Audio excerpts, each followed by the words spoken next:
All right, welcome everyone to another episode of Elbows Tight Podcast. This is your host Travis. Before we get into the interview, I want to mention, please give me a 5-star review on wherever you listen, whether it's Apple, Spotify, Podchaser, whatever it is. I never ask, and I always forget to. If you could please do that, and if you're watching this on YouTube, go ahead and check out all the merch down below, elbowstight.com, if you want to check anything out. Then I'm wearing my hat, my dad hat. It's a great hat. You can buy it. But other than that, we have a special guest today in Riley Rogers. He is the owner of SALT Electrolytes, brown belt in Jiu Jitsu, and we're going to get to know him today. Riley, how you doing, buddy? I'm good, man. Travis, thanks for having me today. No problem. Second try. Here we go. Second try. We got Yeah. this. No more technical difficulties. So we just spent like 15 minutes trying to figure out why we couldn't hear each other. Technology's awesome, isn't it? I know. It's so much fun. So, but hey, let's go ahead and introduce you for the second time to the audience at home, who you are, how you got into jiu-jitsu and everything like that. Yeah, man. I'm just the average dude. I got into jiu-jitsu when a buddy had invited me to the mats. He called it self-defense. He said, come on over, and brought some guys from church and invited us to come fight with him. And he came from the D1 wrestler, and he had grappled in the jiu-jitsu context for 15 years or something by the time I went and tried myself out on the mat with him. And I was that guy who just honestly thought that I could hold my own against anyone, and found out pretty quickly, not only could I not hold my own, but I was absolutely pathetically ineffective. Felt like a 6-year-old with his dad. Yeah. But his dad was being serious. It was horrifying. And so it really put me in that place where I realized where the guys back in the day of Hoist Gracie were, where they felt something they had never felt before. And tough dudes, tough, gritty guys, but there was a technical aspect to it that I didn't understand. And that's what it felt like to me, almost like some magic was going on. And I thought, man, I've got to learn that. That's What year did you start jiu-jitsu? I was 38 that year. So that would be, gosh, what would it be, 2015 or so. Oh, wow. So that was the first time I ever got on a mat. And then it was another couple of years before I really started seriously training. Why was there a gap between that first class and seriously training? So it was the self-defense class was just a couple guys and ended up just being 2 guys and myself, and we'd get together when we could, but it was pretty sporadic. There was no real instruction time. It wasn't, it wasn't like where we had a good black belt instructor who would teach. It was just us going and beating each other up, watching the occasional Gracie Combatives video, learning a few techniques there, but really it was just grappling. And so in August of 2018, I started training under, he's now passed away, but my professor Keith Owen in the Pedro Sauer Association. And yeah, I started training there. I felt like the first time I walked in the door, I learned more in the first week than I did in the 2 years before that. Oh, wow. And it was amazing, man. It just felt like the teaching, the level of instruction, the understanding of the technical aspects of jiu-jitsu. All of a sudden my eyes were open to that. I'm going, oh, this is where I need to be. Yeah. That was beginning of the journey.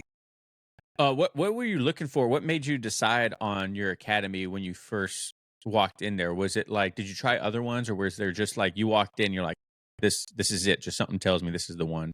Yeah, it was kind of that. I didn't try other ones. I have since trained at many different places as I travel and that, and I'm still very happy with my choice.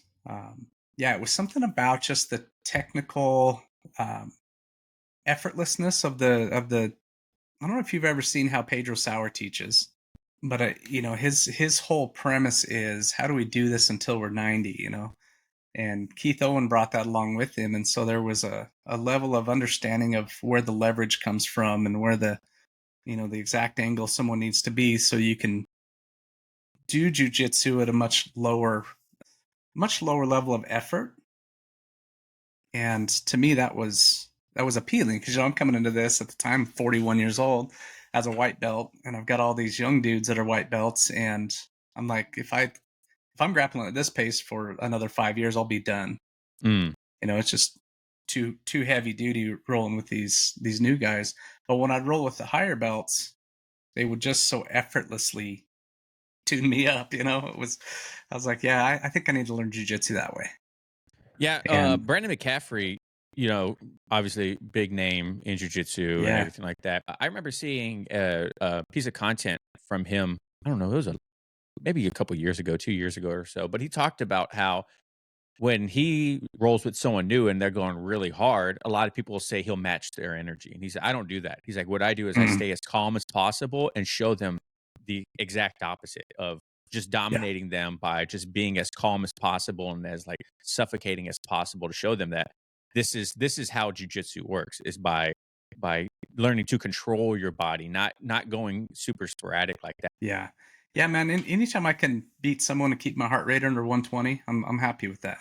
It's Yeah, I went my down a favorite couple thing. years ago and got to grapple with Brandon McCatherine at his school, Oh, really? and yeah, I mean, he was just that. It was I was a purple belt at the time, and he just systematically picked me apart, and I felt every inch that I lost. I'm like, oh, okay, there was another inch, and I thought I could move my leg that way, but nope, he took that spot too. So, That's funny. but he's one of those guys, man, that he trains some pretty world class competitors down there, but when you grapple with them in their school, they're all pretty chill, man. Their training Mm. time, I wasn't in a competition training time. That's probably different, but yeah, they were a great example of that. Very calm. You felt like guys were going to take care of you the whole time, and no one was in there trying to do these death matches. It was a great time. It reminded me a lot of my school. Yeah. In fact, his teaching style, dude, is super similar too. It was very detailed, understanding the leverage where it came from. So in my travels, that was one of the best experiences I've had. Yeah, So it if you it ever get really a chance to helps. stop by there, do it. Oh yeah, I definitely want to. I want to travel basically for the podcast too, because there's another guy out there that just started a podcast.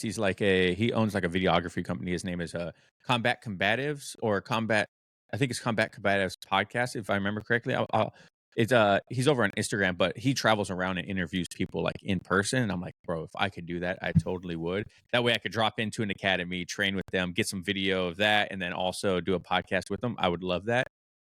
But just it's not in the cards for my life right now with all my schedule and stuff like that. But Brandon's one of the people I want to definitely hang out with. And there's been a lot of people that I've talked to on the podcast where I would love to go get beat up by them for a little bit. You know what I mean? Yeah. No, like, it's a huge perk of this business. I get to travel around and meet so many amazing jujitsu instructors and just practitioners in general. and so when you're like training at an older age, having those people that like you mentioned with uh Brandon McCaffrey's school where they feel like they're taking care of you, you're like, thank God, because I got to go home. I'm older. You're like, I don't want to worry about someone trying to snap an armbar on me right away. Well, it is funny, and I think a lot of that is kind of the vibe we all put off, right? And I go in there. I'm 47 years old. I'm a relatively big guy. I'm 215 pounds. I'm 6 foot tall, but Mm. I I am not going in there with that attitude that, man, I'm here to win. I'm just here to train, and I think that really simmers a lot of that aggression down. Even if somebody was planning to be aggressive, they chill out pretty quick. Yeah. So some of that's We on. we have a one of our buddies, that purple belt I was telling you about, that teaches whenever he rolls, sometimes he likes to go, he doesn't roll hard. He's just very purposeful with his movements. And sometimes people take that as he's trying to roll hard with them, right? He's like, no, I'm moving with a purpose. And he was talking about how we had a blue belt drop in a couple weeks ago and they started rolling and the guy stopped him and said like, are we like what's going on here? Is this about to be like a competition? And he's like, no, man, I'm just rolling with you. And so the other guy was like, no, this guy's not going to fool me. And so they just started rolling hard. And he said by the end of it, he was like, I didn't even realize like maybe he thought I was trying to prove something to him, but really I was just rolling my normal way. And that's a hard thing to do when you go to another academy, is like how much, because you don't want to be that guy coming in trying to prove, trying to dojo storm and be a Cobra Kai and be like, look at me, man, I'm going to beat all you guys up. So it's like Yeah. balancing that aggression, but not being, I don't know, like a pushover, I guess you could say, because you want to give people competitive round. When you drop into academies, how do you balance that? Some of it with being very playful. I hear Heron say that all the time. Stay. What does he say there? Keep it playful, Hmm. right? that's his, and that's it. I will say silly things when we're rolling just to take the edge off. You know, if I'm talking to them, they realize I'm not in full drive mode, you know. And so I'll say goofy stuff like, "Oh yeah, nope, you ain't gonna get that, man. There's no way you're gonna choke me there. Nope, that neck don't choke." We'll say stuff like that, and then I'll tap out and say, "Oh yeah, actually maybe it does. Okay, you got me." And then we're good to go. And it just takes the aggression out of it. And then sometimes, you know, I'll just hit a position and rest.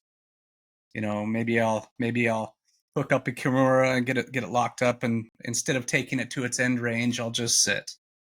And I'll slowly start to leverage it and then let them out. And they, you know, they feel it, they know what's happening, but there was no taking it to its end range, taking it to no aggressive movements. If I lose a sub because I didn't move aggressively, okay, that's fair. You know, that happens. So, Yeah. you know, I have a buddy who's a black belt, and I talked to him about when he rolls with new people or whatever, and he says the first thing I do is I let them submit me so they get it out of their system. He's like, I just let them submit me, and then just now they've done it, they're good, and now they can go on and have a normal round and you know, have that small victory. He's like, I don't care. I know that, you know, they wouldn't actually be able to submit me, but it breaks the ice kind of thing. And Craig Jones talks about it too. He's like, this mentioned similar to you. He said, once I go to the, you know, because obviously everyone wants to submit Craig Jones, but no one's going to do it at a seminar. Right. He just starts off by just being playful and just same thing, just super making jokes, doing silly things, putting you in awkward positions. That way it defuses the whole thing from the get-go. Because I don't know, man, sometimes you roll with people and it's like, dude, it's, I don't know, we're training right now, it's not that big of a deal. Yeah, I had a guy drop into our school here recently, and he was a 4-stripe purple, and I was instructing the class, and then he, for whatever reason, afterward come out and he wanted to roll, and I understood that, but he came at me as if it was kind of one of those, you know, you're a brown belt, I'm gonna make you prove you're a brown belt. You know, this is a guy who's in his late 20s, pretty jacked, a couple inches taller, big guy, and man, he's coming at me with some heat, you know, and yeah, I had to really mentally tone myself down, just like, okay, I'm going to technically do this. I'm not going to try to match him because I won't be able to match him athletically. He was much more of an athlete than I am, you know, and so Quite a specimen. he was, dude. He was just a big, strong, athletic dude. And so I'm like, well, I'll lose if I try to play his game. So yeah, we started playing around. Eventually I made him my way into mount position and just kind of made him suffer under pressure there for a little while. And but it was very slow. And when we were done, he was super grateful. You know, he was like, man, that was a fun round. And I thought, well, fun for you, but I only got about one of those in me and I'm done. Because he was coming at me pretty hard. By the end of it, you get up and you're like, thanks, man, thanks for the roll. He's like, yeah, you too. But on the inside, you're like, oh my gosh, I need to go home. I need to drink some electrolytes. yeah. And it was, you know, there was that part of me that's like, no, I'm going to prove my belt, right? And I felt like I did, but I didn't let it ramp up to a dangerous level. You know, had that done so, I would have called it off, you know, and I'm not ashamed to do that. But sometimes that's hard, especially if you're the guy instructing the class. You know, we want to not only prove ourselves, but prove ourselves to the extent that our ego gets involved and we, you know, us or the other guy gets hurt.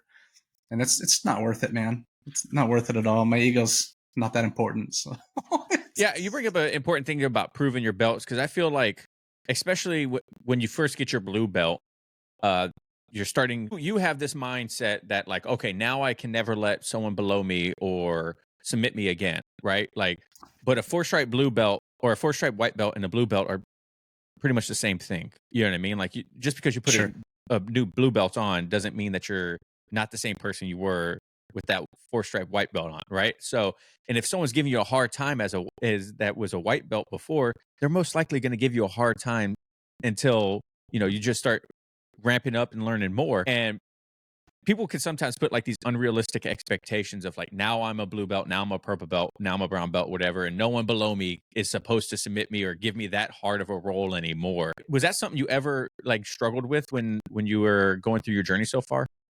Oh, for sure. Yeah, for sure.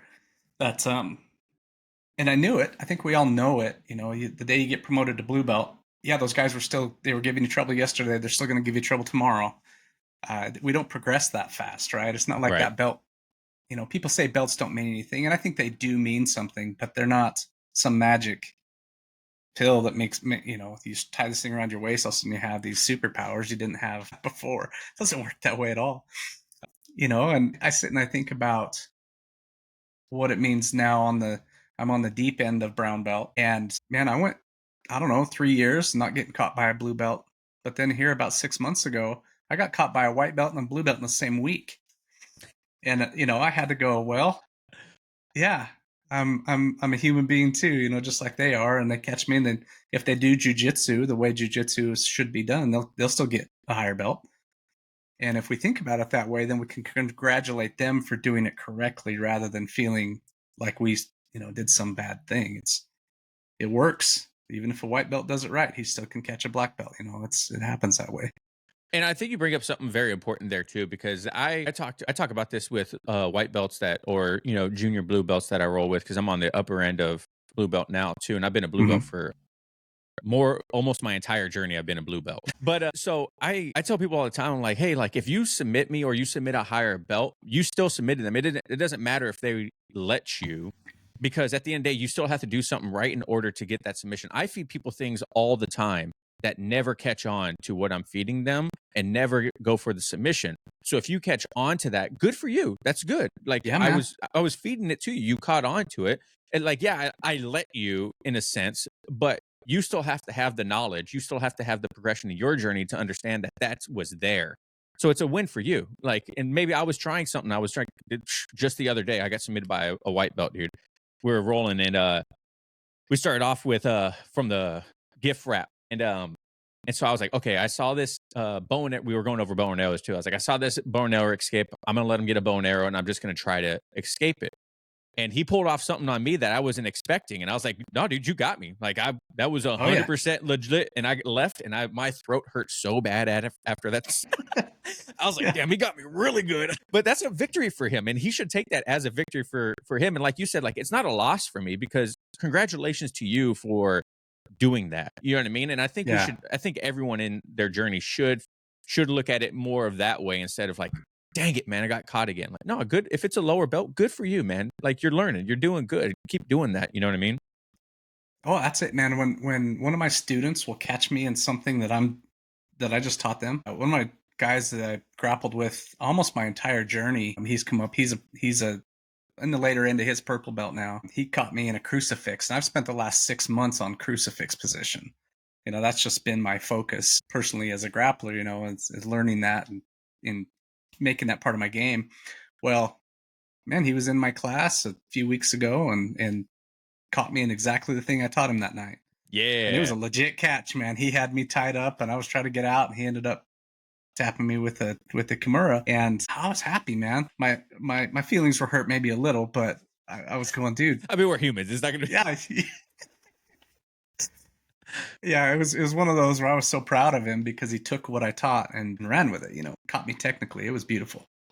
So when you're instructing newer people, white belts, stuff like that, how do you tell them to focus on the class, each class? Do you tell them that they should just focus on what they're learning in that class, or try to develop a game, or like how do you get them to uh track their progression, I guess you could say, so they're not just coming to class and just wasting their time and just doing random things that they saw on YouTube might not work, or they have no context for it? Like how do you coach your students into making the best out of their class?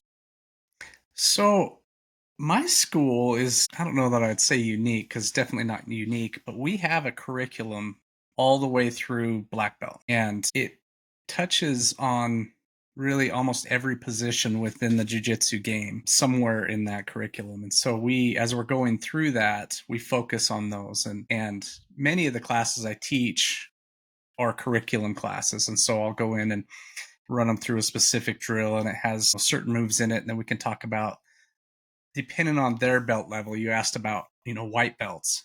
It depends on how new we're talking, on how much detail I'll share, right? If I'm explaining an armbar to a brand new white belt, well, I may be defining the position and defining what an armbar is. Where trying to isolate this elbow by controlling the shoulder, and we're bending the arm the wrong way. That's the general premise of an arm bar. Now it can take place from many positions, and here's a few examples. But today we're going to learn this one.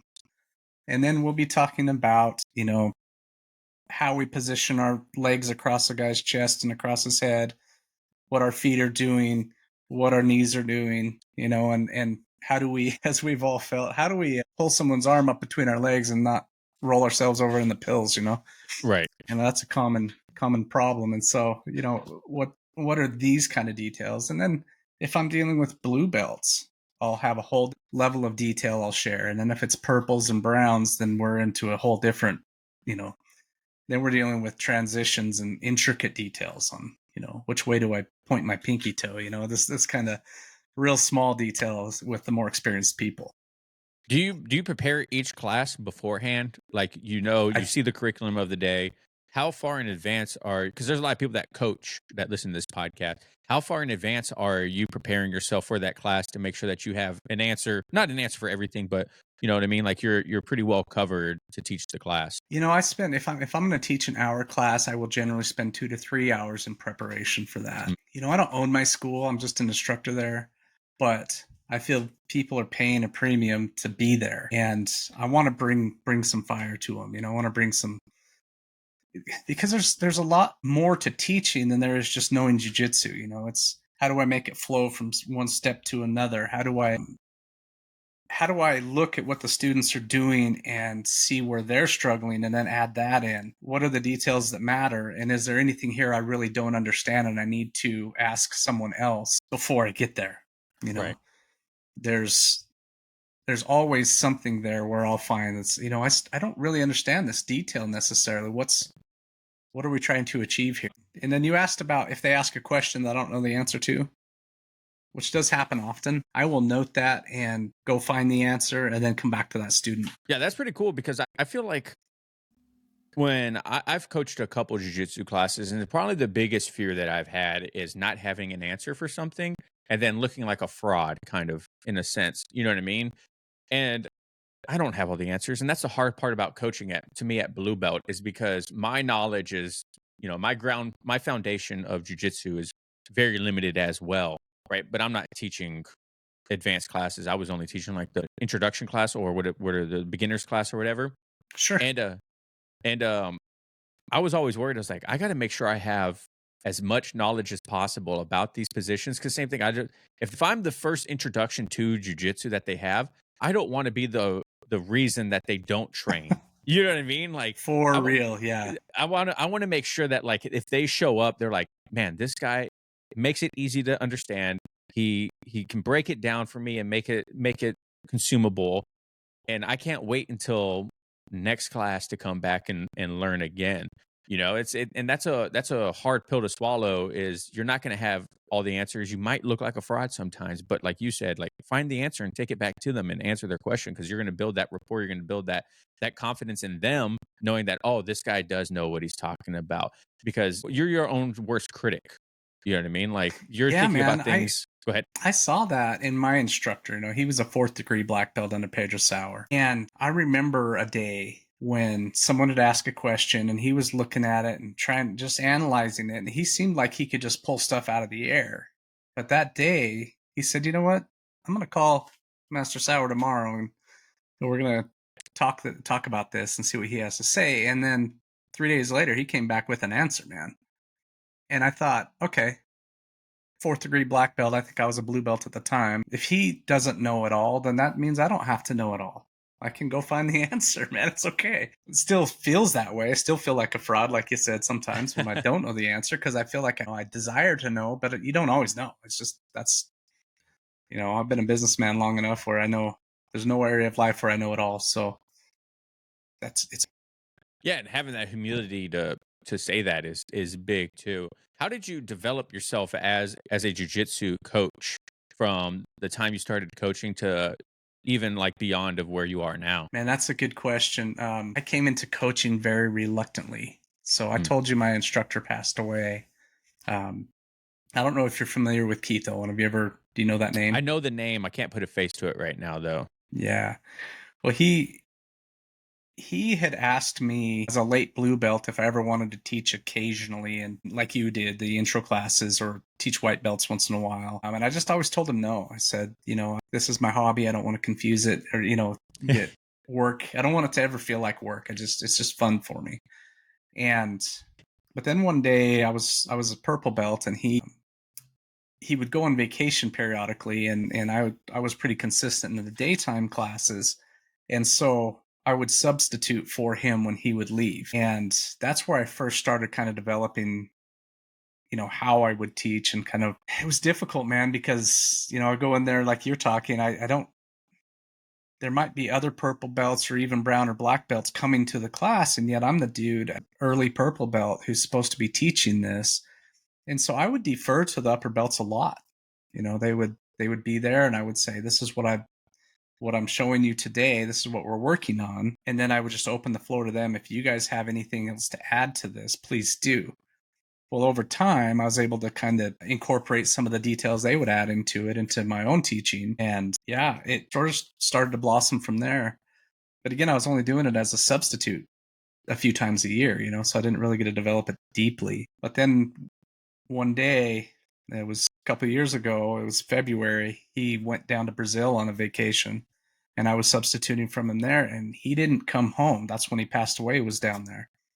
And so I still, to this day, 2.5 years later, teach those classes, on those daytime classes, or I just kept doing it. So now I've got a few years under my belt as far as a teacher, which I view as a completely different art form than jiu-jitsu. I'm still a late model blue belt in the teaching department. It's a beautiful thing, and I do love it now, but I was pretty reluctant at first. How do you progress as a coach? Have you filmed your own classes and rewatched books, podcasts, whatever? Yeah, I do that. One of the things it's really good feedback from me is when I'll get messages from students later. They'll text me after class, or they'll send me a Facebook message, or they will. One of my favorites is when I hear another student complaining about them catching them in a move that I taught them. Hey, so and so went to your class, and he come back and caught me in this stupid thing you're teaching. That's good feedback for me. But then I don't know if you've been on my SALT channel or profile on Instagram, but I put out these little 90-second clips on, adding a little salt to your game is what I call it. But so I have a lot of video footage of me teaching there. And yeah, I see stuff all the time where I'm like, man, you could have really said that better. Or that angle, you got to turn the guy so they can see you. And that's always a challenge, right? Yeah. Getting the whole classroom to be able to see my fingers down inside of a guillotine, it's hard to do sometimes. Trial and error, man. Yeah. Yeah, that's the hard part too, is because jiu-jitsu has so many nuances to it that you can think that you're teaching something, and then you're like, this happens to Cody, our instructor, all the time. He just got his black belt. He'll be teaching, and he'll go through something, then he'll see everyone do it, and he's like, I completely forgot to tell you where to put that foot. And then he'll reconvene everyone. He's like, by the way, my bad. Everyone's getting their foot stuck. Put it here. And they're like, oh. That happens every day. And Yeah. I didn't realize how much that happened until I start watching other instructors teach. And they'll be teaching a technique I'm very familiar with, and I'll see them do the same thing. So then I go, okay, man, we're all just dudes. We're all just humans out here trying to teach stuff. And okay, I'm not the only one. It makes me feel a lot better. So when you are coaching as someone in their later 40s, what's the biggest difference that you see from your teaching aspect to maybe a younger coach that is coaching the same thing? I don't know if I understand the question all the way as far as things I would focus on. Is that what you're asking? Yeah. So like, because obviously, like you mentioned earlier, with that purple belt, right? Younger, athletic, his game's going to be different than yours. You're a little bit older, bigger guy. How is your teaching different from someone that's probably younger, more athletic in jiu-jitsu? Yeah, okay. Yeah, totally different methodologies as far as that goes. Me as a coach, and me as a I don't want to call myself an older grappler, but I'm definitely an older grappler. I just kind of have to suck that up one of these days. But, approaching 50 years old, I still feel really good on the mats. I still move well, but I'm not as fast as I used to be, and definitely not as fast as some of these 20-year-olds, But I feel like there is a place where if your jiu-jitsu is correct, that you should be able to telegraph it and the person still can't stop it, Mm. right? We heard people talk about Hodger Gracie that way. It's like, I know he's going to mount me and collar choke me, but he still does it to the best in the world. And he does it over and over and over again. And I'm thinking that's not only that was telegraphed weeks in advance. They knew what he was going to do, or years in advance. And yet he was still able to do it because he had it so perfected. And that's kind of my theory when I coach is how can I develop this technique to a place and teach it in a manner that the student can telegraph what's about to happen and the other guy still can't stop him. And if I can do that, and that's a work in progress, that's jiu-jitsu as a whole. But if I can make that part of my game, then I'm going to teach the students that way. We all start out young and athletic, but that fades. And so we all need to learn the later life stuff, you know. We can learn cartwheel passes, and I watched a guy do a backflip here in a match the other day, land his knee on the other guy's face, and I'm like, Oh, yeah, I'm not doing any backflips. There's no flying triangles going to be taught in my class, you know. I would appreciate to keep my spine in alignment. So, yeah. but yeah, man, there's a lot of places where we can put pressure and keep our guy pinned down and pass his guard or inner mount or put a choke on where if it's done correctly, good luck stopping it. It reminds me of those videos of like Henner Gracie, Keenan Cornelius, where they would do live commentary during rolls and they would film it. And they're like, this guy's Yes. pressuring this way. What I'm going to do is X, Y, and Z, and then I'm going to reverse him. And then he would do it. And like, he's literally saying it out loud, but there's no way you're going to stop him. Like, like Right. they're just No so way you're gonna good. stop it. There's just no way I'm going to stop him. I hate when that happens, man. I'll feel someone on my back. Like, you're not going to, I know they're going to choke me. And I just, like you mentioned earlier, I was like, you're not going to choke me. You're not going to get that collar. And then they get the Yeah. yeah, but you're not going to finish it. And then they finish it. I'm like, yeah, whatever, bro. Yeah. It only sort of counts because, yeah, no, I think that kind of jujitsu is beautiful, man. And Mm, I tend to view the entire grappling game kind of from almost an engineering standpoint. I remember mhm. hearing Pedro Sauer at one point way back in maybe late white belt, early blue belt for me. He used the term, you need to fight their skeleton. And man, I got so fascinated by what the heck do you mean by that? I was just so early in my journey, I had no clue what he was talking about. But I've really started to pour into that and listen to his content and try to figure out exactly what he means by that. And then I spent some time, went to a Jean Jacques seminar and talked to him somewhat about that. You know, these guys in they're coral belts, you know, that have been doing this for 40 years and they understand jujitsu very differently than I do. I've started to put some of the puzzle pieces together of what does it mean to fight someone's skeleton. And I feel like here in the last 6 months, I've added some things to my game, some level of understanding that has reduced the amount of effort I have to put into a roll by 20%, you know, to where all of a sudden leverage is much, I understand it better because I've really been studying this, you know, fight their skeleton. It fascinates me. And again, it allows me to do a lot more things where I can telegraph stuff and I can move slow because I move slow. That's just how I am. And that's where we're at. But still have a good, dangerous jujitsu game that's threatening to another grappler. And I can do it in slow motion, man. Yeah, that's super interesting because, people talk about strength in jujitsu, and if you're doing jujitsu right, you shouldn't need to use strength. And I agree and disagree at some point, right? Because Yeah. I feel like if you're obviously a higher level skilled person, yeah, you're going to need to use a lot less strength on someone that's lower skill than you are. If you're a bigger person, you're going to need to use less strength, right? But at some point, there is a diminishing return where you do need to use strength in order to execute technique, right? Like if you're rolling against a big guy and you got a Kimura grip on him and you're like, dude, I just need to yank this thing out of there because he's not going to be able to escape, but he is so freaking strong. You know what I mean? Like you're going to need to, like, how do you feel about strength and using size? And do you frown upon it when people use it, or is it just another attribute to someone's game? Strength is an attribute that some guys have. You know, you've talked about your CrossFit training, and it sounds like you're a freaking strong dude. So I try to be. and I've never been exceptionally strong, but I am big enough. You know, again, I'm 215 pounds, so I have a level of strength. but I always tend to try to grapple with someone else at whatever. How to put it this way: if I grapple with a 12-year-old kid, I want to grapple with a 250-pound black belt the same way as I grapple with that 12-year-old kid. I'm going to move in such a way where could I overpower the 12-year-old? And if I wanted to rip a Kimura, I'm going to get the Kimura, and there's nothing he's going to be able to do about it. But that doesn't mean my jiu-jitsu is getting better. That just means I'm using physical attribute that I have today to win a fight against someone who doesn't have it.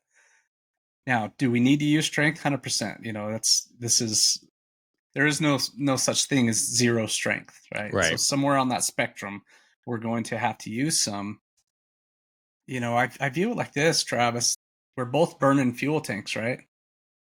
If I start out grappling with you, you're going to be burning fuel. I'm going to be burning fuel, and I just have to run out after you do. You know, I need to make sure you run out before I do. So grabbing a hold of something and putting a lot of power into it may not be my best choice. You know, you're more of an athlete than I am. So if I want to play that game, I'm going to lose. However, sometimes, man, you're in that spot and there's just that one little extra squeeze you need to finish something. I'm down, go for it. But we've all had a guillotine that we thought we had, that we squeeze our brains out, use all the strength blowing we your want. arms out. Yeah, we're just blowing ourselves out, which means our technique is wrong, right? But man, if you have the angle right and you have the technique right and you start to lay into that thing, you know, if a choke is right, generally 30% is all you need to put into it to finish that. And I think that's what we're looking for. That's the ideal. We don't always hit the ideal. Sometimes you just need a little extra smoke on that thing to make it work. So Yeah, I also saw a guy. He was a black belt, and he was he easily looked 256 plus, and he was talking about, this was a while ago again too, but he was talking about how you know, this idea of big guys not using their size on smaller opponents, and he's like, screw that, man. Suck it up, smaller guys. Get better at jiu-jitsu or whatever. And I understand like what he was saying was like, I'm not going to change my game to accommodate your game. And you know what I mean? Like, you can still learn from me being a big guy using my size. But I think that to the wrong person, that could be kind of a dangerous like mindset, because if like we have a 300-pound white belt rolling with, you know, a 115-pound girl who's, you know what I mean? Like not very strong and brand new. I think that kind of mindset could be dangerous in that situation, but I don't know. How do you feel about using size? Is it kind of similar to strength? And I think it's kind of I don't even know why it's a touchy subject. It's when you're bigger, you're just bigger. And there's not really anything you can do about it. You're going to, for the most part, you know, you see those 350-pound NFL athletes that still run like they're 150 pounds. I don't understand that at all. That bends my brain. But yeah, for the most part, bigger people move slower and they're more massive, and there's nothing you can do about that. If somebody tries to throw your legs off, well, if you're a 350-pound dude, those legs weigh a lot more than someone who's 120 pounds. You know, they can't not use their size. That's just a thing. But as far as, I guess it depends on your goal. If you want to win, use your size. If you want to learn the technique, then you're going to have to learn the technique. And both ways are ways to winning, I guess. You know, and one of them just takes a lot longer. So it's I think they're both usable. They're both tools, and a guy can, you know, a big dude can pull that out of the toolbox anytime he needs. But man, what if he just learned that one extra detail that made the technique perfect, and then he could still do it? The big, powerful, strong guy could still do it with less effort. Well, why wouldn't you? 100%. I saw this thing where it was a study that said men overestimate their ability to fight by 4,000%. And it made me think about like, yeah, I was going to say, it made me think about what you said earlier. And I was like, dude, that was me too, in a sense, because, you know, I've told the story a million times, but when I first joined, I was like, or first started jiu-jitsu, I was like strong, fit, healthy. I wrestled a little bit in high school. I'll be able to take care of myself. No, so far from the truth, man. Just a little bit of training was a huge difference. How do you prepare your students for that? If you've sensed they kind of have like a little bit of an ego, like, hey man, like it's let's take a notch back. Like you're gonna learn stuff like that. I do, man. I will generally take those guys and I'll grapple with them. I'll put them with either myself or with one of our brown or black belts, somebody who I know is just gonna just tune them up. But I try to find those guys who are gonna tune them up nicely, if you if you know what I'm saying. So my kind of rule of thumb is I'll take the new guy, I'll submit him 3 times fast, just one after another, so he knows I didn't get lucky. And then I'll just let him play, and I'll just defend myself and let him take top position, and he gets to cruise around. Yeah, I always let him start on top, just so I can sweep him to their back, and you know, then I'll attack and do my submission from there. Or I'll submit him from the bottom because I just don't. I want them to understand I'm not getting lucky. Right. You submit them one time, they always feel, oh, he just got lucky. But about the Yeah. third time, they're going, okay, maybe this isn't lucky. I did have a guy here a while back where he just wouldn't compute with him, and he just kept coming at me 100 miles an hour.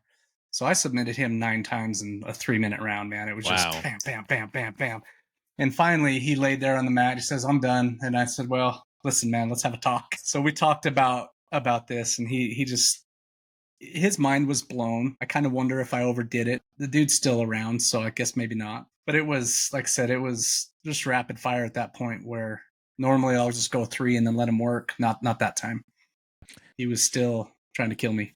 That's a touchy side too, because some people will take that as, man, I need to learn this, like you and I did, Yeah. right? I need to get better at this.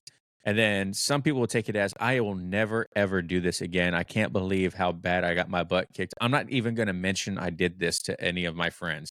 I'm like, So, never and going to do that. that's the talk I had with this guy was, what did you just feel, dude? And I asked him flat out, like, did you think I got lucky the first time? And he said, I was 100% convinced the first 5 of them. But he's like, I'm just bigger than you, man. I'm bigger, I'm stronger, I'm younger. And yet, yeah, you got me like 9 times. I guess maybe you weren't lucky. And then I talked to him about, this is what I want to teach you.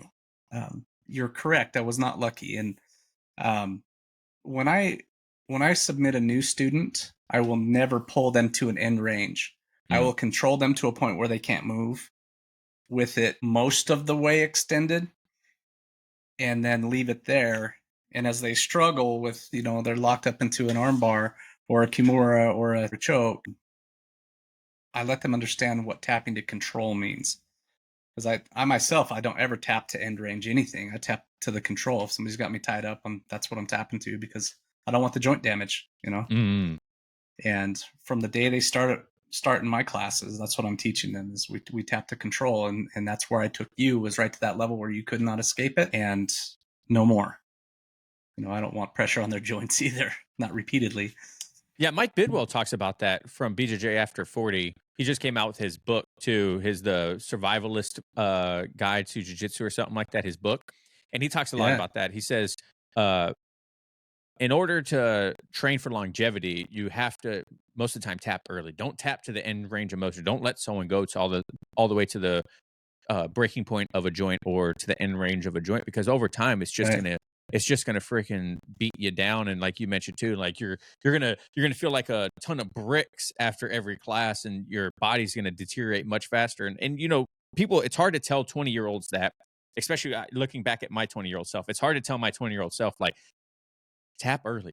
You know what I mean? It's not a loss. Just tap early. Your body will thank you later. And it's cool to hear that you have those conversations with your students early. Like, hey, don't let people take you to the end range of motion all the time. Like, if it happens, it happens. But like, don't do that, because your body's gonna not like that. But on the contrary, though, the only problem I have with that, when I tell people that, is I don't want them to tap when they get in a position that they just don't know how to escape. You know what I mean? Like, I don't want them to Oh, give up. just pressure, or Yeah. I don't want them to give yeah. up. They're like, "Ah, whatever. Like, he got me." It's like, I wasn't anywhere close to getting you. You just didn't have an answer, so you just didn't want to be in the position anymore. I think that's different than if someone's going for a submission and you're like, "Okay, no, that they have it." Like, there's no escaping. I can't hitchhiker this arm bar. Like, I'm so locked up right now. I'll go ahead. You got me. Yeah. Yeah. No, I think that's a difference, because my instructor always used to say, you got to be technical, you got to be tough, and you got to be technical. And the tough part comes into that, right? I was introduced to jiu-jitsu the first time I rolled.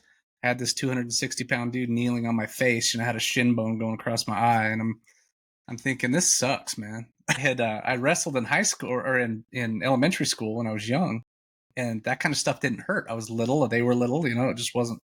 But man, as an adult, when you haven't been grappling for 35 years or whatever, holy crap, I could feel that again. I've since got to the place where that stuff doesn't bug me anymore, but at first it's shocking, the amount of pressure and pain you feel. So I don't mind a white belt tapping out to pressure. Yeah, But by the me time they neither. get to be a blue belt, I don't know. If you put pressure the right way, I've had black belts top out to pressure too, but it gets way less often. It better be something pretty serious for a black belt to tap out at pressure. But I remember, gosh, my coach he's the only person that's ever scared me with the amount of pressure he put on me. I thought my rib cage was going to crush and I was going to puncture lungs, man. I was like, this, I think I could die here. It was so much pressure. So I get it. There is a level of that. We watched Dean Lister a few years back tap out to Josh Barnett, right, with a case of Gatami. And yeah, that's real, man. Yeah. If Dean I've Lister's tapped to tapping one. out, that's some, yeah, myself included. So, but yeah, you're right. There is that place where there is a toughness that they need to develop. So what do you do for recovery now that you're in your late 40s? Besides SALT Electrolytes, you're drinking this. If you want to use Elbows Tight 15 at checkout, get 15% off. Just throwing that out there. Shameless plug. But what do you do for recovery, like your routine, especially because we mentioned earlier that you do like 12 sessions a week or something like that. How do you maintain enough composure in your body to be able to do that? Well, I should preface that my 12 sessions a week, it's not every week, but 8 to 12 is very common for me. And only about half of those am I actually grappling. So the way we divide it up in our school is that we do it, the first hour is basically instruction time, and then the second hour is grappling. So it's broke up that way. And so when I say, yeah, I've done 12 sessions this week, well, 6 of those are grappling sessions. And if I'm instructing the class, it's 50-50 whether I'm going to get to grapple session or not, because I may be just mat supervisor. So yeah, if I do 12 weeks, probably 5 of those sessions am I grappling. So that's part of it. The other part of it is, I told you I tap to control, and I roll at a pace that I'm not getting all worked up. I'm not getting bumps and bruises. I'm very calm. And if I'm not feeling it at that time and some more aggressive guy asks me to roll with him, I'll just tell him, no, I don't have enough for you tonight. I'm good. I'm not ashamed to do that. I did it just the night before last. I had a big black belt that wanted to grapple, and I was on my 12th session of the week, and I was going, not tonight, man.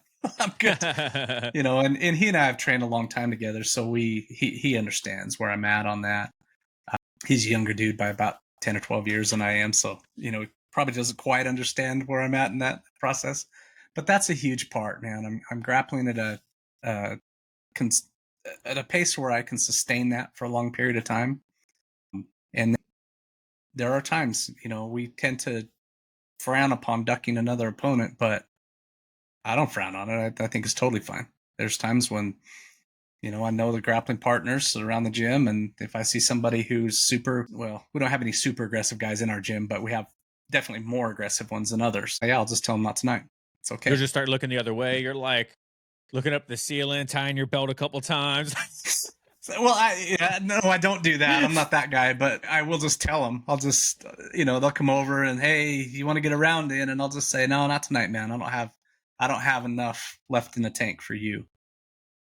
I feel like that sort of compliments them, and I get to duck them at the same time. Save some face. It's a genuine duck, but it's out there in the open, so they know exactly what I'm doing. I'm not trying to look the other way.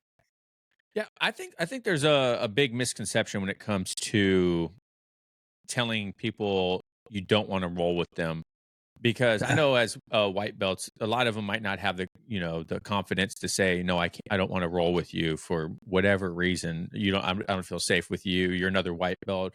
Last time you hurt me. And I feel like a lot of times in the beginning of our journeys, we roll with people we don't want to because we feel we have to. And in my journey, when we first started our academy, there was never, hey, if you don't want to roll with someone, not that in a negative way, like they would frown upon you not rolling with someone, but it wasn't really preached that you can say no. You don't have to roll with anyone if you don't want to. The best way to learn jujitsu, though, is live. So if you want to Yeah. get good at jujitsu, the more you roll, the better you're going to get. But why do you think it is that we have this negative connotation with turning rolls down in jujitsu? There's I think a balance to that, and I'm not going to pretend to know that I know where that balance is. Got to be technical, it's got to be tough, got to be technical, right? There is a toughness there that we don't ever want to admit we're not tough at that moment, But crap, dude, if I'm 35, 40 rolls deep in a week and 260-pound black belt wants to roll, it may not be the best thing for me, man. I'm on the edge of fatigue. I'm pretty worn down. Um, by the nature of two experienced grapplers going at it, we're probably going to amp it up a little bit. Yeah, it's probably not the time to do that. For my longevity, I want to do this until I'm 70. It's not worth that one roll to cause something I'm going to deal with for the next 6 weeks. But the toughness has to be there, because I have seen that other side where guys go, well, it is okay to say no. And then they say no to anyone who will give them a challenge. Yeah. And that's not okay either, because now No. you're not learning. That tough part's not there. Not only that, but you're not helping your teammates either. You're not helping your classmates if you're ducking someone because they're giving you a hard roll. Yeah. No, there's times when you should, and there's times when you shouldn't. There's times when it is time to just to be tough, man. Get out there and roll with somebody who's probably going to put the whoop on you. Okay. Yeah, I understand that. I've been there a 1,000 times. Yeah. So let's talk a little bit about your company, SALT Electrolytes. I love this stuff. Been partnered with you now for almost a month, and I drink it almost after every session, or when I work out or whatever. It's in my water bottle. I take it to work with me if I haven't had one, and Nice. love it. Absolutely love it. But what was the inspiration behind starting an electrolyte company? Because there's a lot out there. You know what I mean? Like, why? What did you see in the market that you were like, I can capture this? So it wasn't so much that. It was. Can I give you a little backstory? Do you mind? Yeah, by all means. Yeah. Prior to jiu-jitsu, well, I was like everybody else. Well, not everybody, but a lot of people who, through my 20s, I got fat. And in my early 30s, I was up to, 240 pounds, very sedentary. I did work a physical job, but still was just fat and out of shape. And I remember a friend of mine invited me to a running group at my church. They would meet on Saturdays, and I'll go run around the block. Well, I got out there and took off for a run, man. I couldn't go a mile. Wow. And these guys were doing, 5, 6, 7, 8 miles. And I'm like, well, this isn't going to work. So I went with him one day, and he taught me, which is kind of similar, parallels to jiu-jitsu. When you run, you can slow down. Mm-hmm. You don't have to go out there and run at a 6-minute mile pace. You can back that off to a 10-minute mile pace, and it's okay. And then you can go farther. And that was one of the first times I went, oh, there's a technical aspect to everything. We'll bring that back to jiu-jitsu here in a little bit, but as I got doing this running thing, I would find that when I would get over a certain mileage, that I would start to, I've always been a fairly heavy sweater. I found that I would start to dehydrate pretty quickly.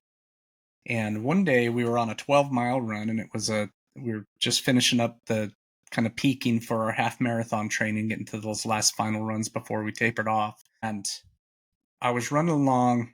I filled my water bottle about 1.5 miles in at this drinking fountain. And then I had another 4.5 to go to the 6-mile point where there was supposed to be a water station. And on the way there, I drank my water bottle, finished it up about 3.5 miles in. It got to the 6-mile point, no water station. It was all shut down. And I was already pretty thirsty by then. And I turned around and I started running back. I got another mile into about what would be the 7-mile point. And I realized I wasn't sweating. And it was a warm day. And I had been just pouring sweat 5 minutes ago. And all of a sudden, like, I'm dry, like chalky, had salt down my face, kind of dry. And I didn't think a ton of it for about 5 minutes. I got another 1/2 mile down the road, man, and I started getting sick. Yeah, I could barely walk, and I'm trudging along. Well, I told you I was at 7. I had 5 miles to go, 3.5 to get back to that original water fountain that we, And so that was my first experience with real dehydration. And I wasn't able to actually do that half marathon event I was training for. And I spent the next 4 or 5 months sick. I just never felt right again for 4 or 5 months. So it was a pretty bad dehydration or, heat stroke. I don't know that I know exactly what lines I crossed. I just know it took me 4 months to heal. And so fast forward from there, I'm in jiu-jitsu, I'm training hard, and then COVID hits, right? Well, I told you I started training seriously at 41 years old. My goal was to get my black belt by the time I turned 50. And, 9 years is sketchy whether or not you can even do that, right? Most people's 10 to 12. Yeah. And so I know I'm going to have to train a lot. Well, COVID hits, everything gets shut down, our school's down, and I started thinking, if I'm going to make it by 50 and this could be taken away from us so easily with another shutdown, I'm going to take advantage of this. I'm going to train a lot. And so I jumped in there, man. I started training hard, 12, 14 classes a week, mixing it up as much as I can. I'm going to get this black belt by the time I turn 50. And I've done that the last 5 years. Well, 4 years, whatever it was since COVID, I guess 4 years, since COVID, I've trained at that pace. And I started noticing a few months after COVID, after I started really hitting it hard, that I started getting sick again. And it felt a lot like that day I got dehydrated way back when. So I started weighing myself, man. And I'd go in there on a morning session, train for a couple hours, lose 7 or 8 or 9, sometimes 9 pounds of water weight. Holy crap. And then I wanted to come back in the evening and train again, right? Well, there was no way I'd put, maybe 5 pounds of water weight back on by the time it came in the evening, and then I'd lose another 7. And I started realizing, what, I am probably dehydrated. That's probably exactly what's going on. I always felt better after the weekend, but crap, it was hard recovery. So this dude stops in. I don't even remember the guy's name, but he stopped into our school and he gave me some little packets of somebody's electrolyte product and said, try one of these, man. It might make you feel better. And so I tried a few of them. I could see a notable difference. So that got me on the nerd. I study everything I do pretty hard. I want to understand what it is and why it works. And so electrolytes became my subject of choice. As I'm digging into these things and learning more about what they are, what they do, I started reading white papers, all these study data, super boring stuff. But I started to learn that, basically electrolytes are electrically conductive minerals that are part of our nutrition needs, right? They're the things that, I don't know if you know this, your brain sends electrical signals down your nervous system into your muscles. And if you say, hey, I want to curl, I'm going to curl. That bicep's going to flex. Your brain tells that signal to happen. Well, if your brain can't send that signal cleanly through good conductive sources there with those minerals in your body, then that muscle it just doesn't know what to do. It doesn't have a signal. And so we call that a cramp. It just flexes and stays flexed because it doesn't get the message to unflex. And so that's what electrolytes do. But I found out that every mineral has a counterpart. And so sodium and potassium work together. If you have one without the other, it doesn't do what it's intended to do. Potassium is what allows sodium to come back out of a cell. So sodium goes in, there's a little valve that flips open, sodium goes into your cells, hydrates them, and gets stuck.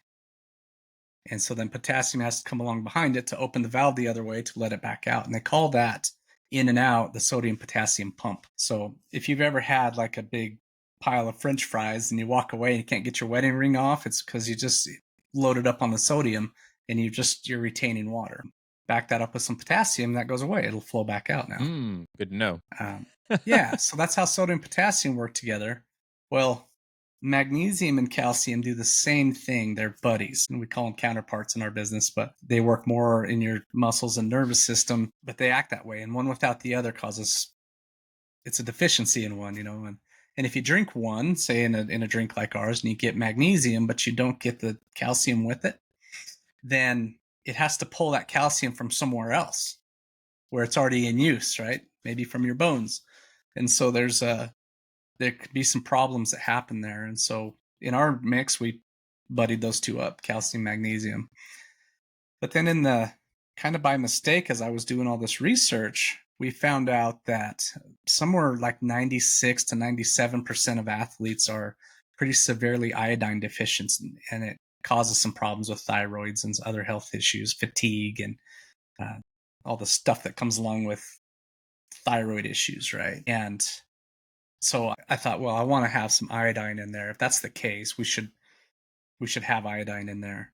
But it turns out iodine has a counterpart too, and that counterpart happens to be zinc. And so we put zinc in there too, and it that way it had its buddy, and so it can absorb properly into our body. And then I started feeding this stuff. I was mixing it with just a flavored drink mix, the popular one you get in grocery stores, and giving it to my teammates, and it tasted terrible. It's like salty Kool-Aid, Yeah. And so these guys are drinking it, but the effects were real, and they were coming back to me going, dude, this stuff works. Whatever you got in this mineral mix, the salt mix, you should do something with that, And so we were all seeing success with it. We all felt better. So then it was trying to make it taste good. Wanted to make sure it was a clean product, and so we, originally I said I want to use real fruit to flavor this stuff. Well, that's more challenging than it sounds. You can't just stick a banana in a powder mix, right? So I thought freeze-dried would be the answer. Well, it turns out freeze-dried fruit tastes like really over-ripened. It was nasty. So we went to a fruit extract, and we put this fruit extract in the drink mix. Well, it turns out fruit extract is just the oils that come from, you blend up fruit and then distill it, and the oils that come off of it are the extract. Travis, I found out that lemon lime flavoring in an extract form tastes very similar to burned tires. My God. Yeah. Frightening, man. I took one sip of that, and yeah, it was a shocking thing. So then it was back and forth with the manufacturer. That's like, I want to use this, but it tastes horrible. What do we do?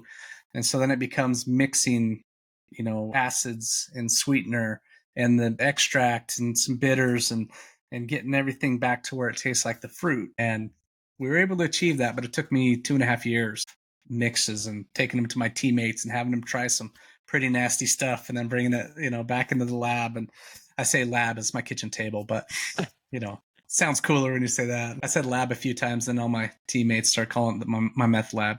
Yeah, I was gonna say, I look like Pablo Escobar in your kitchen, just cutting up powders. Well, it looks substantially like that. The manufacturer of some of these products ships out these white powders in kilogram bags, and they're just Ziplocs with kilogram of white powder. It's hilarious. But yeah, 2.5 years later, we had something that, well, you've tasted it, you know what it is. And yeah, no, it's actually really good. Really, really good. Every time I get a sponsor or something like that, the first person I go to is my wife. And I'm like, what's your opinion on this? Because obviously she's unbiased. And she's like, this is great. She's like, it's really good. And I told you, like, my daughter was super sick a couple of weeks ago. And she was super sick, and she wasn't eating, she wasn't drinking anything. And I was giving her the strawberry and raspberry one to just get some fluids in her, some electrolytes in her, because that's all she was taking. And I would do it, and I would mix it, and I would put it in one of the little medicine syringes, and then just slowly just feed it to her.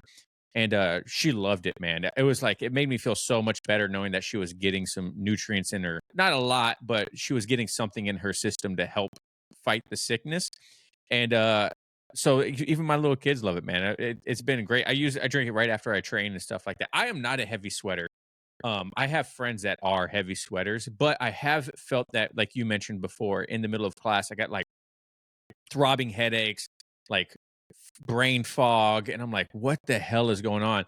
I thought I would drink enough water, but sometimes water's just not enough. And so now that doesn't happen anymore. I feel so much better when I make sure that I have one of these in. And this really sounds like I'm like pushing it hard. I'm just being honest, guys. This is my honest review. I really enjoy it. If you don't have an electrolyte drink that you do during training or after training, then you are missing out. You really need to add that into your training. You're going to feel a world of difference, like Riley just said. So when you first got the packaging and stuff like that, what was your initial thoughts? You're like, this is real. Like, this is happening. Yeah, man, that's a strange thing because I've never been in the supplement business, right? from the time this became just an idea for me and some of my teammates to use to the time it actually hit the market and we saw our own packaging and our design that we had made, and yeah, that was a surreal moment for real. Yeah, realizing that all this time, and by the time we got it to market, it had been a full 3 years. A lot of blood, sweat, and tears in that, man. It was cool to see it. We were pretty happy with the design of everything and just the look of the packaging. Yeah, I'm pretty proud of it. Is it your full-time job now? It is not. No, I actually do own another business also. I have a mobile oil change company here in my area that yeah, it's completely unrelated. Totally. It's in the automotive industry, So, I've been in business my entire adult life. So I've always been self-employed, but this was just such a different thing that I've had to learn all the industry terminology. I learned some real kind of dark sides to the manufacturing world, in the supplement world in general. Were kind of shocking. I don't know if you and I have talked about that over any of our messaging back and forth, but man, turns out most supplement companies tell these manufacturers sort of what they want, and the manufacturer makes something, and that's what goes to market. It's Oh wow. There's no real science put into it. There's no real thought on what they want. We had some criteria for ours. One, I told you earlier, it had to be clean, meaning I wanted it sugar free. I didn't want any preservatives. I want, there's these things called anti-caking agents that if you have a powder mix, put these anti-caking agents in there. Well, there's some chemical that just keeps it from lumping. And I said, no, don't want any of that. So what does that mean? Well, that means we do stick packs. So they're individually and they're sealed up and they're not a tub that can get moisture into them. We wanted it to be no colors. So if you drink them in a clear bottle, ours, once it's mixed up, it looks like water. It's just clear like water, and despite what flavor you have. I didn't want to have a film, that I wanted the flavors kind of mild so you didn't get that phlegmy. One of my clients called it a clean mouth feel. Yeah. That was one of the first things he noticed, and I thought that's a great way to put it. It just needs to. So we wanted these things, right? But I also wanted a very potent, powerful electrolyte drink, and we called it SALT because we wanted people to expect the saltiness of it. But in order to sort of kind of mellow that salt out, I went with a sea salt. So we use the sea salt that's mined about 100 miles from me down in Utah. It's fantastic stuff, but it's a little more mild than like a table salt would be. That being said, with all these criteria, I sent our formula down to a manufacturer for them to make me some samples to make sure what they were going to produce was going to be the right thing. And they sent me these samples back, and these samples didn't taste anything like what I sent them. And so then they sent me this certificate of analysis is what it's called, and it shows everything that's in it. And I'm looking at it, I'm like, that's not my formula at all. Where did you get that? And the gal who was heading up the department that mixed these samples up said, we didn't see a formula. We just mixed up what you asked for. Well, it turned out, Travis, it had anti-caking agents in it. Oh, wow. It had what they call natural flavors, but were these things that the FDA allows to be called natural flavors, but aren't. They have a percentage of natural flavors in them. So once they're over a certain percent, they can call them that.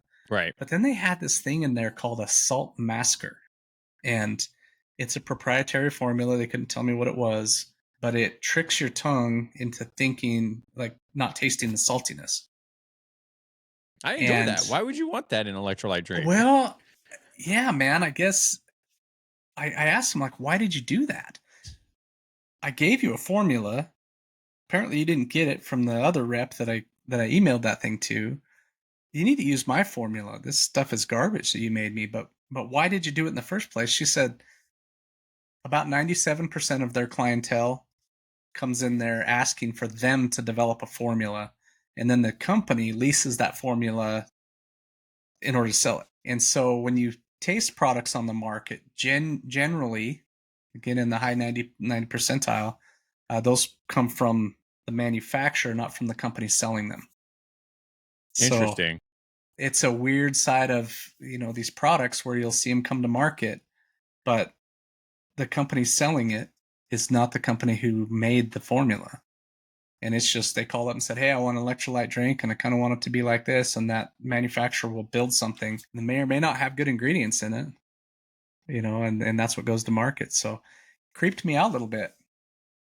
I saw a side to the supplement world that, and it's not just supplement, it's foods, it's drinks, it's medicines. Medicine's probably not as much, but there are certain things that do fall in that category. But yeah, we had to really insist that you're going to use this product. And, for each ingredient that we had to name the exact model number from the exact manufacturer we wanted that from. And you're going to use this formula, nothing else. Nothing else goes in here. So when we finished, we had exactly what we wanted, but that took some doing. Yeah, well, it's a great product, man. I love it a lot. People at home, you should definitely check it out.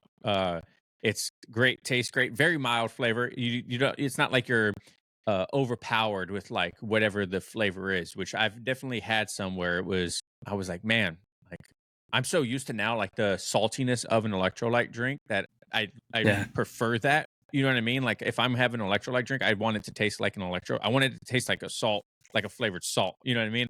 Yeah. I don't want it to taste like a flowery freaking I don't even know what. You know what I mean? Like I want that Well, saltiness. candy, right? I don't Yeah. want it tasting like candy. Yeah, yeah, and that Yeah. was when I first started drinking electrolytes. I started like most people, liquid IV, and I was like, man, this stuff is just like not for me, man. You know what I mean?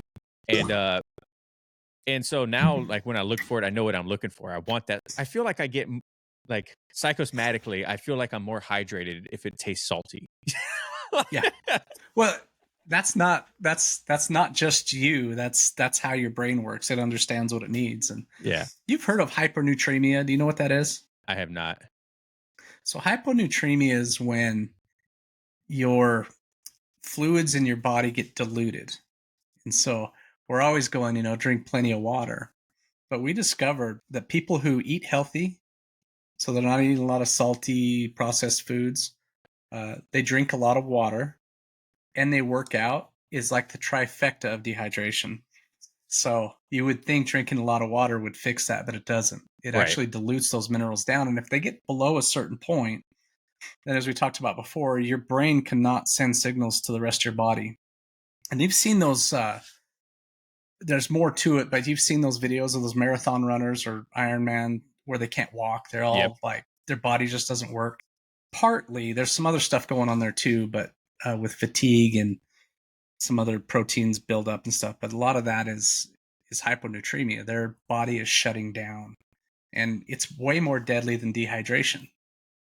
But those athletes had plenty of water in their system. You remember the radio show where that lady won the PlayStation 15, 20 years ago, and she Yeah, she died drank from the gallon of drinking water. too much water? Yep. Yeah.